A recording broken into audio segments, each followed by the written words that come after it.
એમાં વાત શું છે? ભગવાન શ્રી કૃષ્ણચંદ્ર પરમાત્મા ભગવદ્ ગીતાની અંદર એ રીતે વાત કરે છે. 14મા અધ્યાયની અંદર પણ આવ્યું, ભાઈ નાન્યમ ગુણેભ્ય કર્તારમ યદા દ્રષ્ટાનુપશ્યતિ ગુણેભ્યશ્ચ પરમ વેત્તિ મદભાવમ સો અધિગચ્છતિ.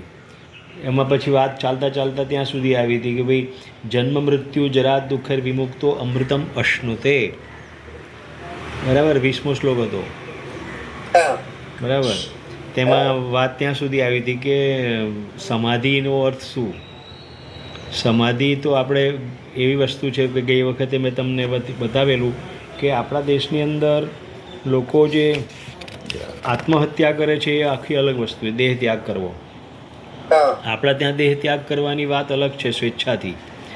અને લોકો પોતાની રીતે જે તકલીફ હોય, બીમાર હોય, બી ગયા હોય, પ્રોબ્લેમમાં આવી ગયા હોય, કોઈ મહારોગ પ્રસંગ હોય અને પોતાને આ દુનિયાથી કંટાળી ગયા હોય, એવું તેવું હોય, ત્યારે પોતે પોતાની આત્મહત્યા કરતા હોય છે. પણ એમની ગતિ હોતી નથી આત્મહત્યા કરવાની. પણ અહીંયા આપણે વાત કરતા સમાધિ, તો સમાધિ એ આત્મહત્યા નથી, પણ એક પોતાની રીતે શરીર ત્યાગ કરવાની એક ક્રિયા છે. અને તમે જોયું હશે કે 8મા અધ્યાયની અંદર પણ આ શ્લોક આવી ગયેલો. 8મા અધ્યાયની અંદર તમે તપાસ કરી હશે તો હું તમને કહું કે એમાં એમ કહેવાય છે કે પ્રશ્ન તો થાય જ કે જો સિદ્ધ યોગીઓ છે તો કેવી રીતે પોતાનું શરીર ત્યાગ કરે?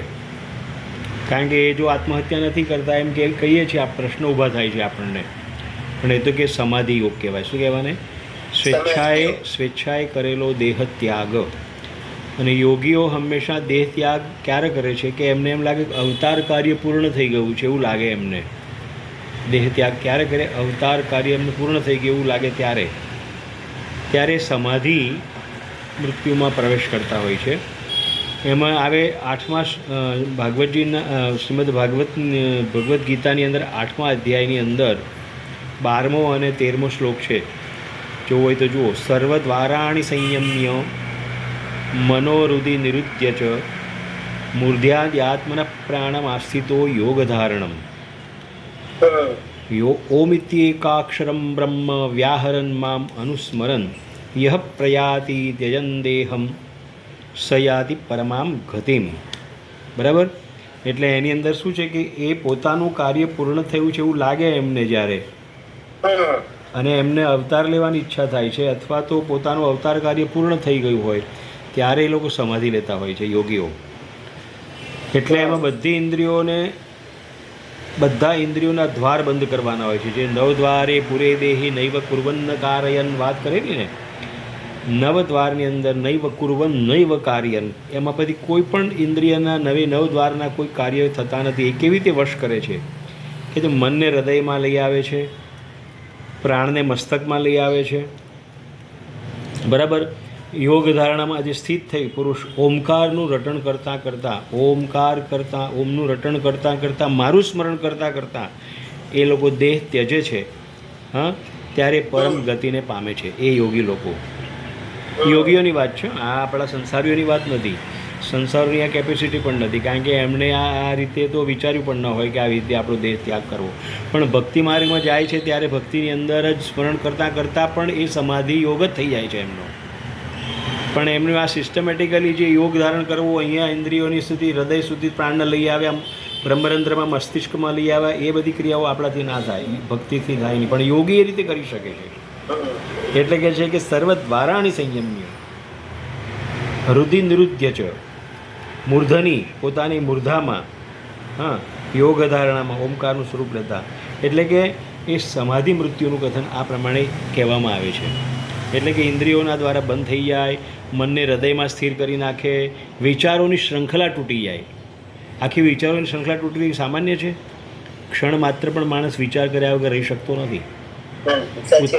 ઉત્તમ કાર્ય કરતો હોય પણ એને બીજા 2-4 વિચાર આવી જ જાય છે. ભગવત કાર્ય કરતો હોય તો પણ એને વિચારો આવે. કોઈ પણ સમયે એના અન્ય વિચાર આવ્યા વગર રહેતો નથી. ત્યારે એમ કે છે કે પોતાના વિચારોની શૃંખલાને તોડી નાખે છે. એટલે નિર્વિકલ્પ થઈ જાય છે. બરાબર, હૃદયને આત્મામાં લીન કરી નાખે છે. નિર્વિકલ્પ ઓછા લોકો હોય આવા. ના ના, સમાધિ તો ઘણા લોકો લે છે. આપણે તમને નામ તો મોકલાવ્યા મેં, કેટલા 5 થી 7 નામ મોકલાવ્યા તમને. હા, પણ આખા વિશ્વમાં વિચાર કરે તો 5-7 માણસો એ બહુ ન કહેવાય. જો યોગેશ જ્ઞાનેશ્વર મહારાજ બતાવ્યા પહેલાં તમને, હા. પછી કચ્છની અંદર જુઓ તો મેકરણ દાદા કરીને કોઈ હતા, એમને તો લીધી જ, પણ એમના શિષ્યોએ પણ સમાધિ લીધેલી એમ કહેવાય છે. એટલે એ હતા. પછી દેવીદાસ, અમરમાં, આ બધા સૌરાષ્ટ્રના સંતો મહાપુરુષો થઈ ગયા, અને એમને પોતાના કાર્યની અંદર સિદ્ધિ થઈ ગયા પછી એમ લાગ્યું કે હવે શરીરની જરૂર નથી, ત્યારે પોતાની રીતે દેહ ત્યાગી દેતા આ રીતે. એટલે આપણા ત્યાં ભારતીય સંસ્કૃતિમાં અને ભારતીય ધર્મશાસ્ત્રની અંદર તો આ બધી વસ્તુ સામાન્ય છે યોગીઓ માટે. હા, તો એ મોડર્ન લોકો શું કરે છે, શરીરથી કંટાળીને એ તો આત્મહત્યા કરવી થાય છે. એ તો પોતાનું આત્મહત્યા કરવી એ તો એક બહુ હિલિંગ પણ થતી બહુ. હા, એ બહુ પોસિબલ ઓછું થાય છે. છતાં પણ આ લોકો યોગ ધારણાની અંદર અવસ્થિત થઈને, યોગ ધારણા એટલે આત્મ સ્વરૂપમાં થઈ જાય છે. પરમાત્માનું સ્મરણપૂર્વક શરીરનો ત્યાગ કરે છે એ લોકો યોગીઓ. ભાગવતજીની અંદર પણ આ જ વસ્તુ આવેલી છે. ભાગવત તમે લો તો બીજા સ્કંદની અંદર બીજો અધ્યાય છે, એની અંદર આ શ્લોક આવે છે. એ શ્લોક છે કે ઇત્થમ મુનિસ્તદ પરમેદ વ્યવસ્થિતો વિજ્ઞાન દૃગ્ધ સુરદંતિ આશય સ્વર્પાર્ષ્ણિના અપીડ્યગૂદમ તતો અનિલમ સ્થાનેષુ ષટસન્નમયે ચિતવલ્કલ્મઃ. નાભ્યામ એટલે નાભીમાં, નાભ્યામ સ્થિતમ હૃદિ ધીરઃ ઓપી તસ્માદ દૂદાગત્યો રસી નયમ નયેન મુનિ. આ બધા શ્લોકો ભાગવતજીમાં પણ છે અને ભગવદ્ ગીતામાં છે. તો બંનેની થોડીક ડિફરન્સ છે, પણ આખરે તો સમાધિ યોગની જ વાત અહીંયા ચાલે છે એ રીતે. એટલે એ લોકોની પાસે જ્ઞાન દ્રષ્ટિનું બળ છે, ચિત્તની વાસનાઓ જેની નષ્ટ થઈ ગઈ છે, જે બ્રહ્મનિષ્ઠ થયેલા છે યોગીઓ, હા, એ પોતાનું શરીર આ રીતે ત્યાગ કરી જાણે છે. એટલે આ બધી વાત જે છે આપણે શાસ્ત્રોમાં આવેલી એ સમાધિ યોગની અંદર વાત આવે છે. પણ જે લોકો પોતાનો દેહ ગમે તે રીતે છોડી દે છે એ લોકોને તો દુર્ગતિ જ મળે છે. જે લોકો સુસાઇડ, તમે કહ્યું સુસાઇડ કરવું, નોટ સુસાઇડ, ના, જે કરી શકે. આજકાલના લોકો શું કરે છે, જ્યારે શરીરથી કંટાળી જાય, એટલી બધી પીડા થતી હોય કે તો શું કરે કે ડોક્ટરને કહે કે હવે મને એક ઇન્જેક્શન આપી દે. હા, તો આપતા હશે ડૉક્ટર. અત્યારે તો આપણે તો ઇન્ડિયામાં તો I don't think it not allowed yet.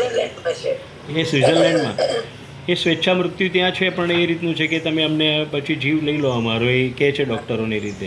દવાઓ બંધ જ કરો ટોટલી.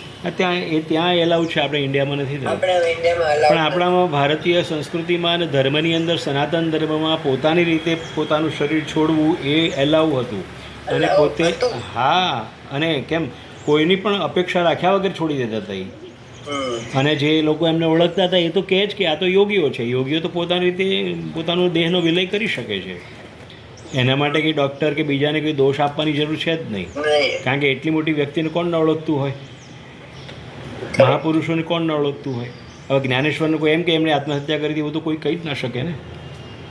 જેમણે જ્ઞાનેશ્વરી ગીતા બધું છોડી, એટલે પછી ધીરે ધીરે શરીર છોડી દે. હા, એટલે એ વાત અહીંયા નિર્વિકલ્પ સમાધિ આવે છે યોગીઓ માટેની.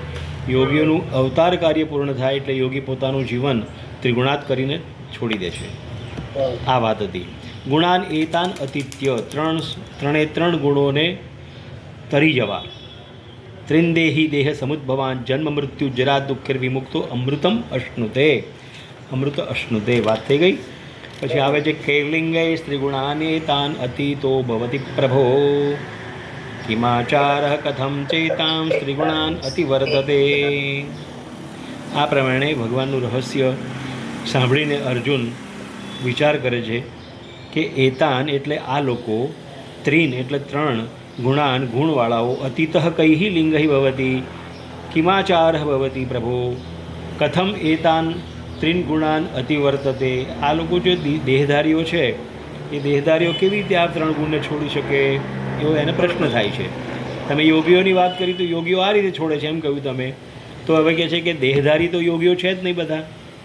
મીન્સ આપણે લોકો સંસારી જીવાત્માઓ જે છે દેહધારીઓ, આપણે બધા સામાન્ય પ્રજા એમ કહેવાય, તો કે એ કેવી રીતે છોડી શકે છે? ત્રીન ગુણાન અતિવર્તતે. હા, તો ભગવાન કહે છે, શ્રી ભગવાન ઉવાચ પ્રકાશંચ પ્રવૃત્તિંચ મોહમેવ ચ પાંડવ ન દ્વેષ્ટિ સંપ્રવૃત્તાની ન નિવૃત્તાની કાંક્ષતિ. હે અર્જુન, જે પુરુષ સત્વગુણના પ્રકાશ, કાર્ય સ્વરૂપ પ્રકાશ જે છે, સત્વગુણનો કાર્યરૂપ પ્રકાશ, એને સત્વગુણનો પ્રકાશ કહેવામાં આવે છે, બરાબર. ચ પ્રવૃત્તિમ, રજોગુણની જે પ્રવૃત્તિઓ છે તેને પણ, મોહમ એટલે તમસની જે મોહગુણની સ્વરૂપો છે તે, એને પ્રાપ્ત થવા છતાં પણ ન દ્વેષ્ટિ, એને વિષાદમાં માનતો નથી, અને નિવૃત્તાની કાંક્ષતિ, નિવૃત્ત હોય તે આકાંક્ષા કરતો નથી કોઈ જાતની. આ ત્રણે હોવા છતાં પણ અનપેક્ષ રહે છે, એ છૂટી શકે છે આમાંથી. વિચાર કરો, આપણા ત્રણે ગુણ આપણામાં છે, છતાં પણ આપણે અનપેક્ષિત થઈ શકતા નથી. આ બહુ ભાષા બહુ ક્લિષ્ટ લાગશે તમને, પણ આની અંદર અર્થ બહુ સમાહિત છે, સારામાં સારો. કેમ? અર્જુને એવો પ્રશ્ન પૂછ્યો એટલે ભગવાને કહ્યું કે હા, એ લોકો પણ છૂટી શકે છે. ત્રણેય ગુણ હોવા છતાં પણ કોઈ પણ જાતની અપેક્ષા રાખ્યા વગર જો એ જીવ છોડી દે પોતાનો, તો એની પણ ઉન્નતિ થાય છે, એવું ભગવાન અહીંયા કહે છે, બરાબર. ઉદાસીન વદાસીનો ગુણેર્યો ન વિચાલ્યતે ગુણાવર્તંત ઇત્યેવ યોવતિષ્ઠત નેંગતે. હવે જુઓ, એમ કહે છે કે એ પોતે એવો સાક્ષીભાવ રાખે કે આ બધું તો ગુણ જ પોતપોતાનું કાર્ય કરી રહ્યા છે, હું કાંઈ કરતો નથી. હવે તમે કરો, હું કાંઈ કરતો નથી એવો ભાવ આવે તો કેટલી મોટી વસ્તુ છે. હું કરતા નથી એવો આપણને ક્યારે માણસને કે અથવા દેહધારીને એવો પ્રશ્ન આવે ખરો? તમે આટલું કામ કરો ને કે ના મેં નથી કર્યું, તો તમે કહો જ નહીં, ના આ તો I done this work has done by me only, this has created by me only, એવું કહીએ જ આપણે. એ આપણામાં અહંકાર છે. જો ફક્ત સાક્ષીરૂપ રહીને ગુણોમાં વિચલિત થયા વગર, હા, ગુણાહ એવ વર્તન્તે યહ, જે સચ્ચિદાનંદ ગર્ભ પરમાત્માની સાથે જ સંકળાયેલો રહે, તેને આ ગુણો પણ ચલિત કરતા નથી.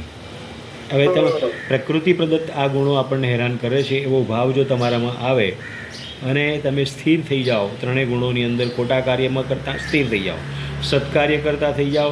સત્કાર્યની અંદર પણ મર્યાદા આવે છે.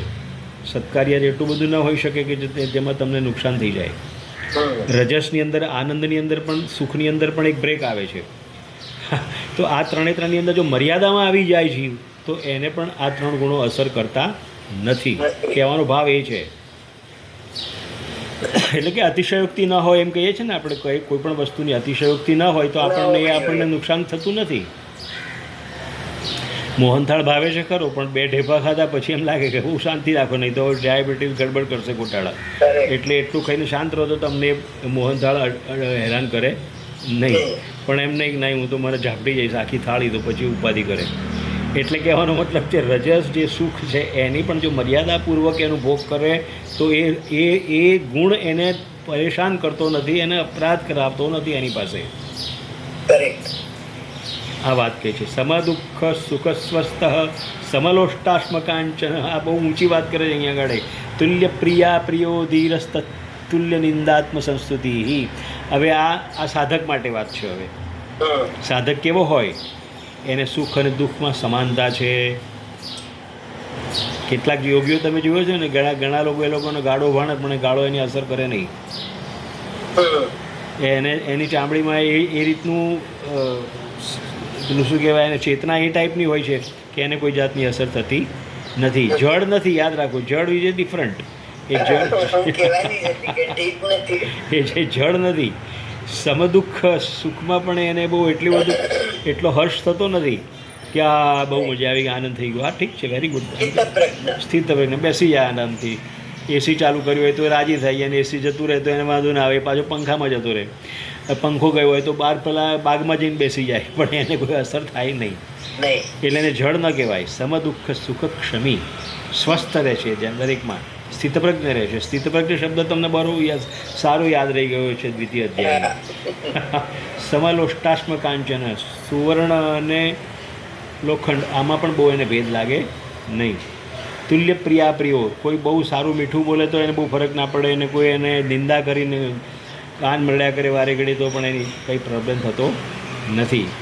ધીરસ તુલ્ય નિંદા આત્મસંસ્તુતિ, કે કોઈ નિંદા કરે તો પણ એને કોઈ અસર થતી નથી, અને સ્તુતિ કરે તો પણ એને અસર થતી નથી. અસર થવાનો અર્થ એવો નહીં સમજતા કે એ જડ થઈ ગયો છે. it doesn't bother him. It's okay, it's okay, એમ કે બેસી રહે. હું નરેન્દ્ર મોદીને જોઉં છું ને, ભલે ને ગાળો આપે બધી, કહેવાનો અર્થ રસ્તા આપી દીધી કે છે. હા કે કહેવાનો અર્થ એ છે કે એનામાં એટલી શક્તિ આવી જાય છે એવી કે એને પ્રકારની કોઈ અસર થતી નથી, અને પોતાના કાર્યમાં જ એ લાગેલો રહે છે. પોતાનું કાર્ય કયું છે તો જ્ઞાન માર્ગી હોય તો જ્ઞાનમાં ચાલ્યો જાય, કર્મ માર્ગી હોય તો કર્મ બરાબર રહે, ભક્તિ માર્ગમાં હોય તો ભક્તિ માર્ગમાં પણ બરાબર રહે, અને એમાં એવો સ્થિર થઈ ગયો હોય છે કે એને બીજી બધી આ જે તકલીફો છે એને અસર કરતી નથી. પછી કહે છે કે માના અપમાન યોસ્તુલ્ય, માન અને અપમાનની અંદર પણ એને તુલ્ય લાગે છે. કોઈ અપમાન કરી નાખે તો આપણે તો તરત જ ગુસ્સે જઈ જઈએ કે ભાઈ તું મારો how can you disturb me, how can you. એને માન અને અપમાનનું પણ એને તુલ્ય લાગે છે. મિત્ર હરિપક્ષયો, મિત્રતા હોય કે શત્રુતા, એને પણ એક સરખી લાગે. સર્વારંભ પરિત્યાગી ગુણાતીત ઉચ્યતે. બધા જ કાર્યોમાં એ કેવો છે? પરિત્યાગી છે. દરેક કાર્યને ત્યાગ કરી શકે છે. જરૂર નથી કે એને કાર્ય કરવા જ જોઈએ. એટલે ઘણી વખત તમે જોયું હશે કે કેટલાક સંન્યાસીઓ સાધુઓ બેઠા જ રહેતા, આપણને એમ લાગે આ તો બેઠા રહ્યા છે, એ બેઠા નથી રહ્યા.